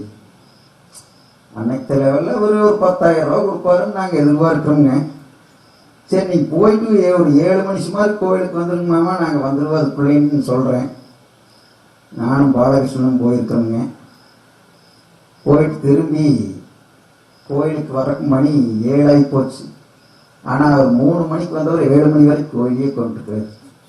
பணத்தை திருப்பி கொண்டு போனா ஏதாவது செலவாயிருங்க, கொண்டு வந்த பணத்தை கொடுத்துட்டு போயிடும் இருக்கிறவங்க. அப்பெல்லாம் இந்த சோழனையெல்லாம் நம்மகிட்ட இல்லைங்க. சரி அவர் இவ்வளவு நேரம் காத்துட்டு இருக்கிறாரு, சரி சாமி கிட்ட வச்சு வாங்கிக்கலாமேன்னு சொல்லி சாமி கிட்ட பூசை பண்ணி தட்டத்தை நீட்டுறோம். ஒரு கட்டு வைக்கிறாரு. சரி ஒரு 100 ரூபாய் நோட்டு ஒரு கட்டு இருக்கும்னு நான் நினைச்சிட்டு இருக்கேனுங்க. திரும்பி அதை அவர் கையில கொடுத்து நாங்க வாங்குற பொழுதுதான் பார்க்கிறோம் 1000 ரூபாய் நோட்டுகள் ஒரு கட்டுங்க, 1 லட்சம் ரூபாய். உண்மையிலே அந்த 1 லட்சத்தை ஒட்டுக்கா பார்த்துதான் நம்முடைய திருப்பணியிலே. இன்னைக்கெல்லாம் லட்சமா கொடுக்குறாங்க மக்கள். ஆனா அன்னைக்கு அந்த 1 லட்சத்தை பார்த்து எங்களுக்கு வந்த ஆனந்தத்துக்கு அளவே இல்லை. அவரை வணங்காத குறை இன்றும் அந்த அன்பர் நம்முடைய திருப்பணி குழுவில் இருக்கிறாருன்னு தெரியலைங்க. நாட்டாந்தோட்ட பழனிசாமி. அப்படி அந்த 1 லட்சம் ரூபாய் வந்ததும் அடுத்த நாளே இந்த மண்டபத்திற்கு உண்டான இல்லையாட்டுக்குதுங்க. மண்டப வேலை செஞ்சோங்க. அப்ப படிப்படியா பணம் வந்தது. வேலை நிறைவடைந்த நிலையிலே 30 லட்சம் ரூபாய் ஆச்சுங்க திருப்பணி. வாரமான அன்னைக்கே ஒரு அட்டை போட்டுருவோம்னா தவணை முறை திட்டம்னு சொல்லி மக்கள்கிட்ட ஒவ்வொரு வாரம் அவங்க வீட்டுக்கு போவோம். ஒரு 10 பேர் அவங்க 100 ரூபாய் கொடுத்தாலும் 50 ரூபாய் கொடுத்தாலும் அதற்கு ஒரு ரசீது போட்டு அந்த தவணை முறை அட்டையிலே அவர்களுக்கு எழுதி கொடுத்து நம்முடைய நோட்டிலே அவர்களுடைய பெயர்லேயே ஒரு பேஜ் ஓபன் பண்ணி அந்த 100 ரூபாய் 200 ரூபாய்ன்னு எழுதிட்டு வருவாங்க. இன்னைக்கும் அந்த முறையை நாம ஃபாலோ பண்றோம். அப்படி ஒவ்வொரு ரூபாயாக சேர்த்து அன்றே கூலி வேலைக்கு செய்கின்ற ஒரு அம்மா 12,000 ரூபாய் கொடுத்தாங்க. மொத்தமா திருப்பணிக்கு அன்னைக்கே 12,000 ரூபாய் அந்த அம்மா. அன்னைக்கு கூலி 70 ரூபாய் 80 ரூபாய் ஒரு நாள் தினக்கூலி. அப்படியெல்லாம் சேர்த்து இந்த மாகாளியம்மன் திருப்பணியை நிறைவடைய செய்யும் பொழுது 30 லட்சம் ரூபாய் மொத்தமாக செலவானது. விழா செலவு 27 லட்சம் ஆச்சுங்க. மொத்தம் அன்னைக்கு 60 லட்சம் ரூபாய் வசூலாச்சுங்க. 57 லட்சம் ரூபாய் செலவு, 3 லட்சம் ரூபாய் மிச்சமாச்சு. அந்த 3 லட்சத்தை அன்றிலிருந்து இதுவரை தொடுவதில்லை என்று கொடுத்து வைத்திருந்து படிப்படியாக நாம் சேர்த்ததிலே சென்ற ஆண்டு 18 லட்சம் ரூபாய் அதிலே மொத்தமாக அடங்கியிருந்தது. அதற்கு முன்பாக அர்ச்சகர் கூலி 200 ரூபாய். அந்த 200 ரூபாய் சம்பளம் கொடுக்க முடியாமல் இந்த திருக்கோவில் கிட்டத்தட்ட 1.5 ஆண்டுகள் போட்டப்பட்டிருக்கிறது. 50 ரூபாய் மின்கட்டணம் செலுத்த முடியாமல் 6 மாத காலம் இருளிலே இருந்தது மாகாளியம்மன் திருக்கோவில் நாம் காலடி எடுத்து வைப்பதற்கு முன்பாக. ஆனால் இன்று இந்த மாகாளியம்மன் கோயிலுக்கு இருக்கின்ற சிறப்பு அளவிடற்கரியது. அப்படி ஒவ்வொரு படிநிலையாக நாம் வளர்ந்து திருக்குட நன்னீராட்டு பெருவிழாவை மிகச்சிறப்பாக இந்த வட்டாரத்தில் உள்ள அனைத்து மக்களும் பாராட்டுகின்ற வகையிலே ஐயா அவர்கள் மிக அற்புதமாக நமக்கு நடத்தி கொடுத்தார்கள். அந்த எதிர்பார்ப்பு தானுங்க இப்ப நமக்கு பெரிய ஏமாற்றம். அப்படி ஒரு விழா அதை விட 100 மடங்கு அதிகமாக நடக்கும் என்று இந்த சுற்றுவட்டார மக்கள் எல்லாம் எதிர்பார்த்து காத்திருக்கின்ற நேரத்திலே சென்ற ஆண்டு திருவிழா நின்று விட்டது. இந்த ஆண்டு அதைவிட சிறப்பாக நடத்தலாம் என்று நினைக்கின்ற பொழுது இந்த ஆண்டும் தடை வந்து விட்டது. அப்படி ஒரு எதிர்பார்ப்பிலே இருந்து அதை ஏற்றுக்கொள்ள முடியாமல் தான் நம்முடைய மனம் பதைவதைக்கிறது. பழனியாண்டவர் திருப்பணிக்கு ஒவ்வொரு மாதம் பார்த்தீங்கன்னா கிருத்திக்கெல்லாம் ஒன்று போடுவோம். கிருத்தியை முடிஞ்சிட்டு கொஞ்ச நேரம் வந்து அட்டை அடிச்சுட்டு இருப்போம், சும்மா விளையாட்டா அட்டை அடிச்சுட்டு இருப்போம்.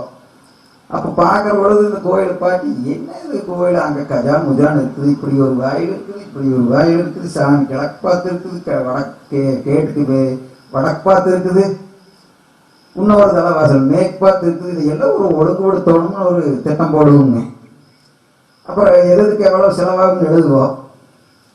அனைத்து கணக்கு ஒரு 3 லட்ச ரூபா போடுவோம் ஒரு மாசத்துல.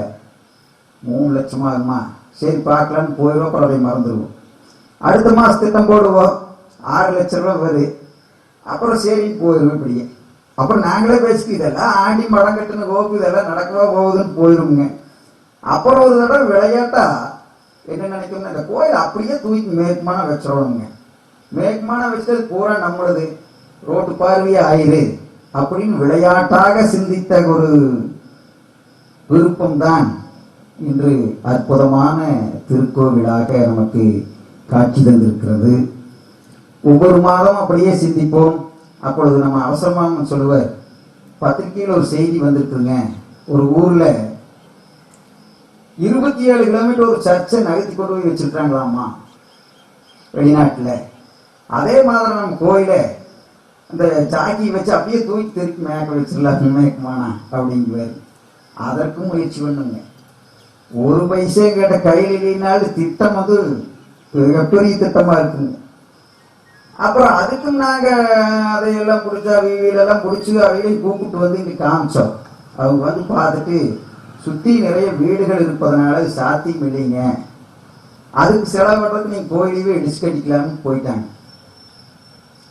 அப்போ மாமன் சொல்றாரு, அவருக்கே ஒரு பாசையில, இவன் ஒரு பெரிய காரிக்காரன், இவனை கூப்பிட்டு வந்து இடிச்சு கட்டத்தோடு இது எனக்கு தெரியாது போவானா அப்படிங்கிறார். அப்படி ஒரு சூழல் தான் இருந்ததுங்க. ஒவ்வொரு மாதமும் இப்படியே பேசுவோம் போயிடுவோம். இது விளையாட்டாக இப்படியே கழிந்தது. மாகாளியம்மன் கோயில் திருப்பணி நடந்ததும் இதுக்கு ஒரு வேகம் வந்ததுங்க. ஒரு 3 ஆண்டுகள் தொடர்ந்து நோம்பி சாட்டினா அப்புறம் நம்மளால சும்மா இருக்க முடியல. அடுத்து திருப்பணி துவங்க வேண்டும் என்று நான் நினைத்த பொழுது இந்த பழனியாண்டவர் திருக்கோவிலுக்கு மிகப்பெரிய எதிர்ப்பு வந்தது.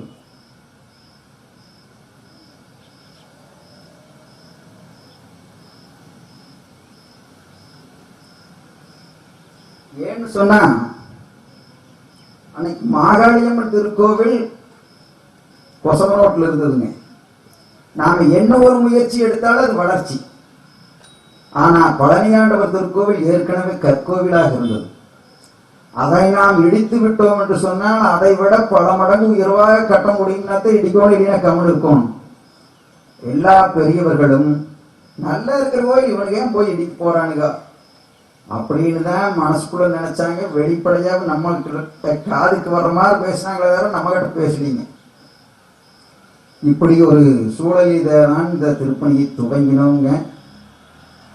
அப்புறம் ஒரே மனதா இறைவனிடத்திலே விண்ணப்பம் வைத்து ஐயாவிடத்திலே ஆலோசனை கேட்டோம். அதே ஆலோசனையைத்தான் ஐயா சொன்னார்கள்.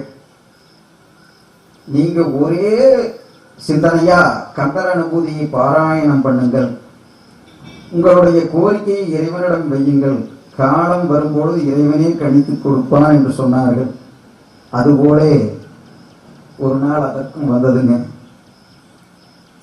கோயிலை இடிக்கிறதுன்னு முடிவு பண்ணா நம்ம நண்பர்களே அதை இடிச்சு அந்த கல்லை அப்படியே நம்பர் போட்டு எடுத்து வச்சிட்டாங்க. அன்னைக்கு நம்முடைய முத்தையாவை கூப்பிட்டு அதற்கு எஸ்டிமேட் கேட்கிற பொழுது கற்பகிரகம் அர்த்த மண்டபத்தை மட்டும் கல்லை பிரித்து மீண்டும் மேற்குமானா திருப்பி கோபுரம் கட்டி கொடுப்பதற்கு 8 லட்சம் ரூபாய் கூலி மட்டும் செலவாகும் என்று சொன்னார். அவருக்கு 7.5 லட்சம் ரூபாய் தருவதாக பேசி அந்த கோயிலை இடிச்சோங்க. இடிச்சு எல்லாம் தரமட்டம் பண்ணியாச்சு. உனி மேற்கு பார்த்ததையே அமைக்கணும். எந்த இடத்துல நாம் அஸ்திவாரம் தோன்றோங்கிறதுக்காக ஐயாவை கூப்பிட்டு நாங்கள் இடமெல்லாம் குறித்து வச்சுட்டு ஐயாவை கூப்பிடுறோம். ஐயா வந்து பார்த்துட்டு இது ஏன் கொஞ்சம் முடக்கா இருக்குதுன்னு கேட்குறாரு. அது நம்முடைய விரைக்கார ஐயனுடைய இடம். அந்த இடத்தையும் கோயிலுக்கு வாங்கி விட்டால் சௌகரியமாக இருக்கும் என்று ஐயா சொல்லுகிறார்கள். அப்போ நாங்களும் சரி, அப்போ பணம் இல்லைங்க, வாங்கலாமே தவிர பணம் கிடையாது. அப்பொழுது அதற்கு முயற்சி எடுக்கின்றோம். அந்த முயற்சியிலே என்னுடைய மனம் ஒப்பவில்லை. ஐயாவிடத்தில் சொன்னேன், அது வேண்டாங்க ஐயா, நம்ம இருக்கிற இடத்துல கட்டிக்கலாம்னு.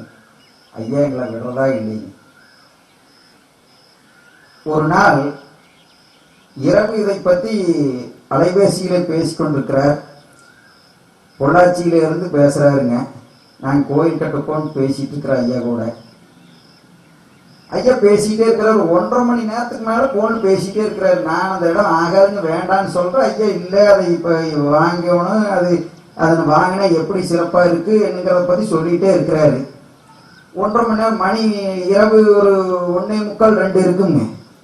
பேசிக்கிட்டே இருக்கிறாரு. பார்த்தா கார் வந்து முன்னாடி நிற்கிது. ஐயா இறங்கி வர்றாரு. அன்று பொள்ளாச்சியிலே அவர் ஒரு வகுப்பிற்கு சென்றவர். அங்கிருந்து அவங்க கோயிலிருந்து புறப்படுற பொழுது பேச ஆரம்பிச்சவருங்க. கோடிவாளையம் வந்து அவருடைய கார் எடுத்துட்டு நம்முடைய கோயில் வர வரைக்கும் பேசிட்டே வர்றார். எங்களுக்கே உண்மையிலுமே நாங்கள் உழைக்கின்ற உழைப்பெல்லாம் ஒரு பெரிய உழைப்பாக எங்களுக்கு என்று கருதவில்லை. ஐயாவுக்கும் இந்த திருப்பணிக்கும் பெரிய ஒரு தொடர்பு இருக்கிறதா நான் பெருசா ஒன்றும் இல்லை.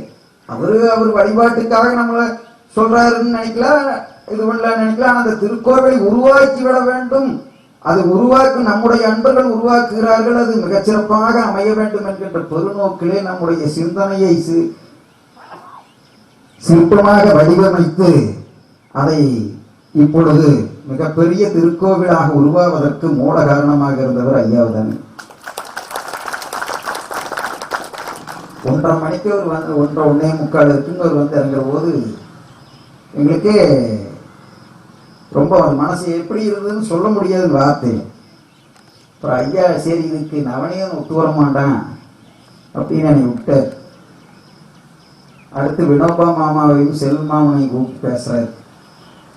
அது என்ன ஆகுதோ பாருங்க, அது 1 2 எச்சா போனாலும் பரவாயில்ல, அதுக்கு உண்டான முயற்சி பண்ணி நீங்க அது நவநீதம் கிட்ட அதை பத்தியே பேச வேண்டாம்னு சொல்லி செல்வமாமன் கிட்ட அந்த பொறுப்பை ஒப்படைக்கிறார். செல்வமாமனை பத்தி உங்களுக்கு எல்லாத்துக்குமே தெரியுங்க. ஆனா அவருடைய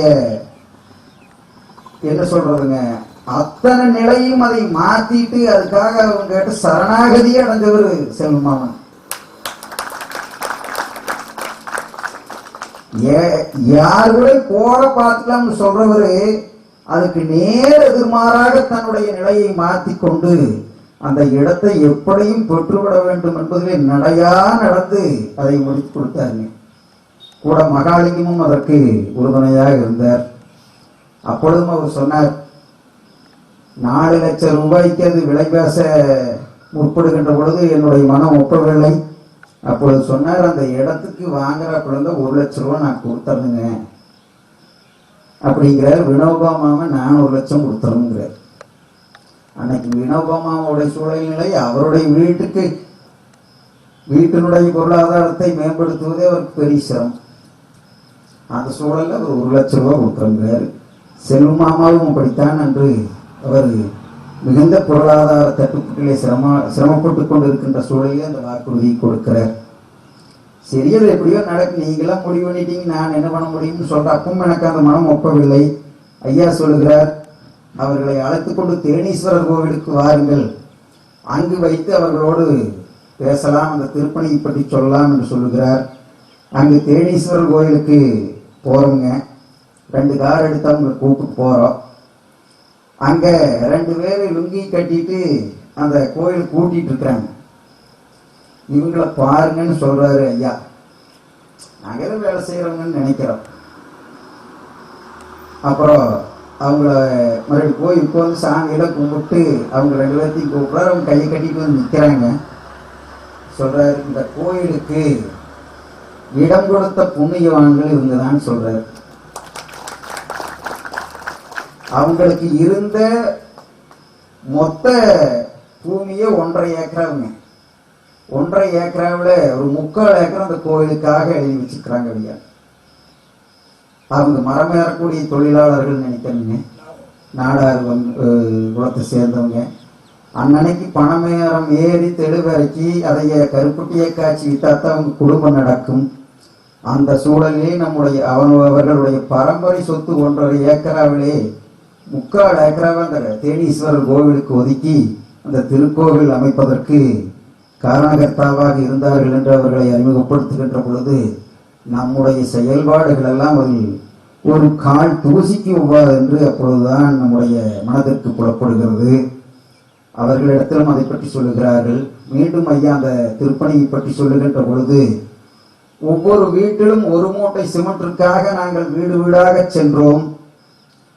அப்பொழுது ஒரு குடிசை வீடு, அந்த குடிசை வீட்டிலே வயதான வயோதிகர்கள் தான் 2 பேர் கணவன் மனைவியுமாக இருக்கிறார்கள். குடிசை வீட்டுக்குள்ளே அடுப்பு பத்த வைக்க முடியாது. அதனால 6 மணிக்கே வெளியில வாசல்ல அடுப்பு கூட்டி சாப்பாடு பண்ணுவாங்க. அதை எடுத்து போய் அவங்க உள்ள வச்சு சாப்பிட்றது, தூங்குறதுக்கு மட்டும்தான் அந்த குடிசை. அப்படி ஒரு குடிசை வீட்டிலே வாழ்ந்திருக்கின்ற பெரியவர்கள். அவர்களிடத்துல கேட்காட்டி என்னன்னு நினைக்கிறோம். இருந்தாலும் எல்லாத்தையும் கேட்டுட்டு வரும்போது அவங்க கிட்ட கேட்காம போயிட்டு அவங்க மனம் கொஞ்சம் கஷ்டப்படுமோன்னு வேண்டி அவங்க இடத்துலயும் இப்படி ஒவ்வொரு மூட்டை சிமெண்ட்டுக்கு ஊடா கேட்டு வரோம்னு சொல்றோம். அப்போ அந்த அம்மா, சாமி நீங்க எல்லாம் வந்துட்டீங்க, வாங்க வாங்க இருங்க நாங்களும் கொடுத்துறோம்ட்டு உள்ள ஓடுது. உள்ள ஓடிட்டு அந்த ஐயனை கூப்பிடுது. கூப்பிட்டு ஒரு 10 நிமிஷம் கழிச்சு வெளியில் வர்றாங்க. அந்த அம்மா போட்டிருந்த ஒரு 1/2 பவுன் தாலியை கலட்டி ஐயாவிடத்திலே கொடுத்ததாக அந்த கதையை சொன்னார். இப்படியெல்லாம் உருவானது தானுங்க இந்த தேனீஸ்வரர் திருக்கோயில். அந்த கோயிலுடைய வரலாற்றை சொல்ற பொழுது உண்மையிலேயே நம்முடைய உழைப்புகள் எல்லாம் பூசுங்க. ஆனாலும் அந்த அவர்கள் நிர்ணயித்த தொகையிலே இருந்து இறங்கவில்லை. பரவாயில்லைன்னு சொல்லி 50,000 ரூபாய் அந்த இடத்திற்கு 4 லட்சம் ரூபாய்க்கு விலை பேசி 50,000 ரூபாய் முன்பணம் கொடுத்தோம். தேனீஸ்வரர் திருக்கோவிலே இன்னைக்கும் ஐயா சொல்லுவார், அந்த இடத்தை முடிச்சு கொடுத்தது தேனீஸ்வரருங்குவார். அப்படி அந்த இடம் வாங்கணுங்க. இது வாங்கக்கூடிய சூழலில் நம்முடைய தென்னமரத்தூர் தங்கவேல், அது ஒரு 1.5 சென்ட் இடத்துக்கு நம்ம இத்தனை கஷ்டப்படுறோம். அங்க தென்னமரத்தூர் இப்ப சமையல் கூடமாக இருக்கின்ற தென்னமரத்தூர் தங்கவேலு, எனக்கு இதுல பகுதி சொத்து எங்க அப்பிச்சி எழுதி வச்சிருக்கிறாருங்க, அதை பூரா நான் கோயிலுக்கே கொடுத்துக்கிறேன் எழுதிக்கிங்கிறது. அன்றைய மதிப்பிலே 6.5 லட்சம் ரூபாய்ங்க அந்த சொத்து. இன்றைய மதிப்பிலே அது 20 லட்சம் ரூபாய்ங்க. அவர் எழுதி கொடுத்ததோடு மட்டுமல்லாமல் அவருடைய மாமனுடைய பங்காக வந்த மீதி பகுதியையும் அவங்க அத்தை கூட பேசி, நம்முடைய சின்னனும் அதோட்ட மாமனும் அதற்கு உறுதுணையாக இருந்தார். எல்லாம் பேசி அவங்களும் அதைய மீதி பகுதியையும் தானமாக கொடுத்தார். அவருடைய அப்பிச்சியின் நினைவாக இன்று அமரர் நாச்சிமுத்து கவுண்டர் அரங்கம் என்று நாம் பெயர் பலகை வைத்திருக்கின்றோம். அப்படி ஒவ்வொரு நிகழ்வாக இன்னும் மக்களுக்கு நல்லதை மட்டுமே சொல்லி காட்டுறாங்க. பல கசப்பான உணர்வுகளும் அந்த திருக்கோவிலே இருந்தது. மாகாளியம்மன் திருக்கோவில் கட்டுப்போடுது நிறைய எதிர்ப்புகள் வரும் என்று எதிர்பார்த்தோம். ஆனால் எந்தவித எதிர்ப்பும் வரவில்லை.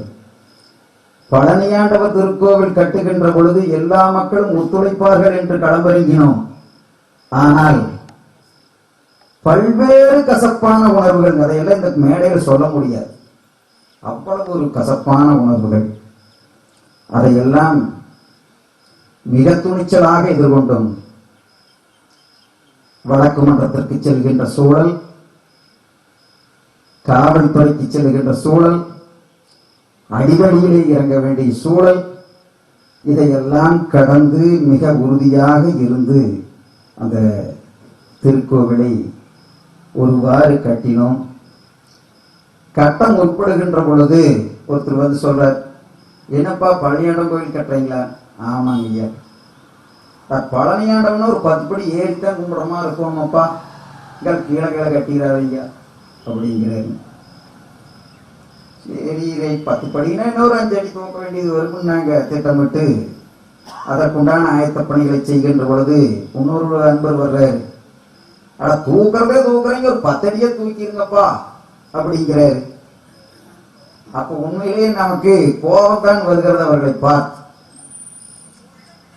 சும்மா இவங்க அவன் நம்பாட்டு வர்றான், விளையாட்ட 5 அடி தூக்கு 10 அடி தூக்குங்கிறான். 10 அடி தூக்கணும்னு சொன்னா எவ்வளவு பெரிய மதிர்ச்சுவர் கீழே கட்ட வேண்டும், அது எவ்வளவு மண் கொட்ட வேண்டும், அந்த மண்ணை தாங்குகின்ற அளவிற்கு அந்த மதிர்ச்சுவர் வலுவானதாக இருக்க வேண்டுமே, அதற்கு எவ்வளவு நாம் செலவு செய்ய வேண்டியது இருக்கும் என்றெல்லாம் யோசனை செய்து அந்த திட்டத்தை கைவிட முற்படுகின்ற பொழுது நம்முடைய பாலசாமி ஐயா அவர்கள் வந்து, மண்ணெனக்கப்ப கொட்டனையே சுத்தி பிள்ளரை போட்டு மேலே ஏற்றிட்டா கீழே மண்டபம் ஆயிக்குது, மேல கோயில் ஆயிக்குதுங்கிறார்.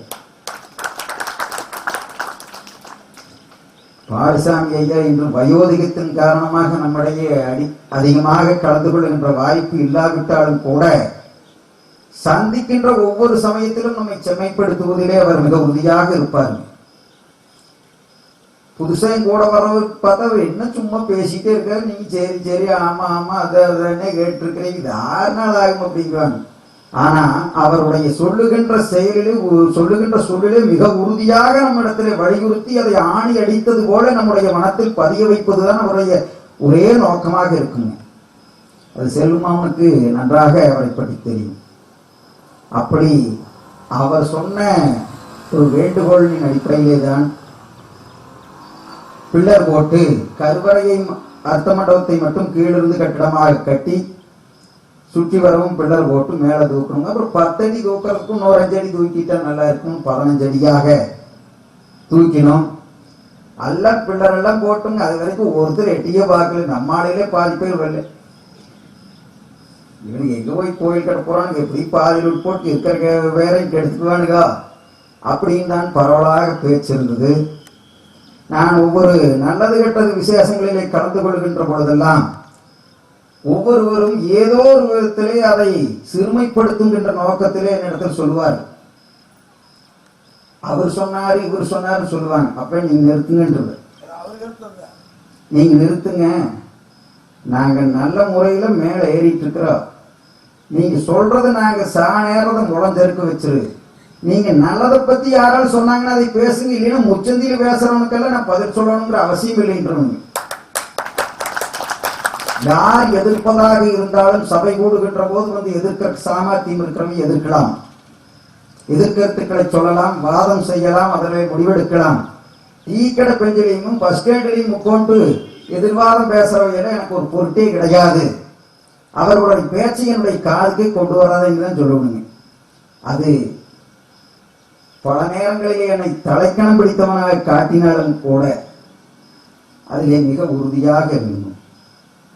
ஆனா கூட இருந்த ஒரு 20 பேர் நாள் நான் என்ன சொன்னாலும் மந்திரமாக எடுத்து செயல்படுகின்ற ஒரே காரணத்தினால்தான் இந்த திருக்கோவில் இவ்வளவு சிறப்பு வாய்ந்த திருக்கோவிலாக அமையும். எல்லாரும் என்னுடைய பின்பக்கத்திலே இருப்பதனால் அவர்களுடைய முகம் உங்களுக்கு தெரிவதில்லை. எல்லாரும் நவநீதன் என்றுதான் நினைக்கின்றீர்கள். நவநீதனுக்கு பின்னாலே 1000 தொண்டர்களுடைய உழைப்பு. அவர்கள் தன்னை முன்னிலைப்படுத்தாமல் ஒவ்வொரு செயலுக்கும் என்னை முன்னிலைப்படுத்தி அவர்களுடைய உழைப்பை அடித்தளமாக விட்டு என்னை உயர்த்துகின்றார். என்னுடைய உழைப்பு இதில் கடுகளவும் இல்லை. அப்படி இதில் இருக்கக்கூடிய தொண்டர்கள் ஒவ்வொருவரிடத்திலும் ஒவ்வொரு மிகச்சிறந்த சிறப்பு. அவங்க செய்யக்கூடிய செயல்பாட்டை மிக உன்னதமாக செய்வதிலே மிக அற்புதமான அன்பர்கள்.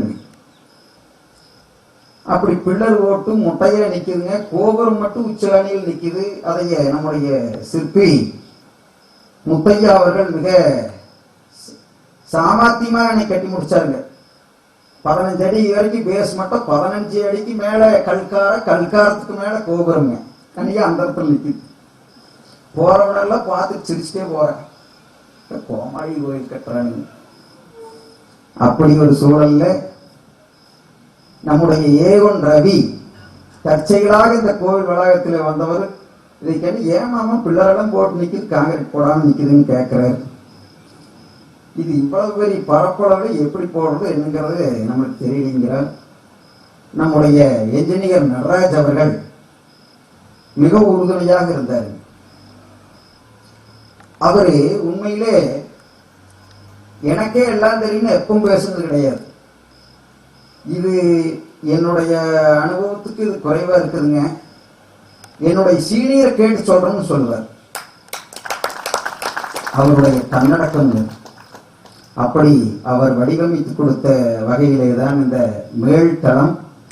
ஏவன் ரவி அவர்கள் மிகப்பெரிய ஒரு கான்ட்ராக்டரை கூப்பிட்டு வந்து ஒரே ஸ்பாட்ல கான்ட்ராக்ட் போட ஏற்பாடு பண்ணாருங்க. அதில் அவருடைய பங்கு மிகச்சிறந்தது. அப்படி கான்கிரீட் போட்டாச்சு. ஓரளவுக்கு மக்கள் மத்தியில கட்டி போடுவானு போல் இருக்குது அப்படிங்கிற ஒரு நம்பிக்கை வந்ததுங்க. அந்த கான்கிரீட் போடுற பொழுது பணம் சுத்தமா இல்லை. அப்பொழுது மதகடிக்காரர் 50,000 ரூபாய் கொண்டு வந்து கவரில் போட்டு கொடுத்தாருங்க. அன்னைக்கு அது பெரிய தொகையை நாங்கள் வாங்கினோம். கண்ணந்தபுரத்து மக்கள் இந்த கான்கிரீட் போடுறதுக்கு தன்னுடைய குல அடிப்படையில் வசூல் பண்ணி கொண்டு 50,000 ரூபாய் கொடுத்தாங்க. அப்படி ஒவ்வொருவரும் சிறுக சிறுக பங்களித்து அந்த கான்கிரீட் வேலைங்கிற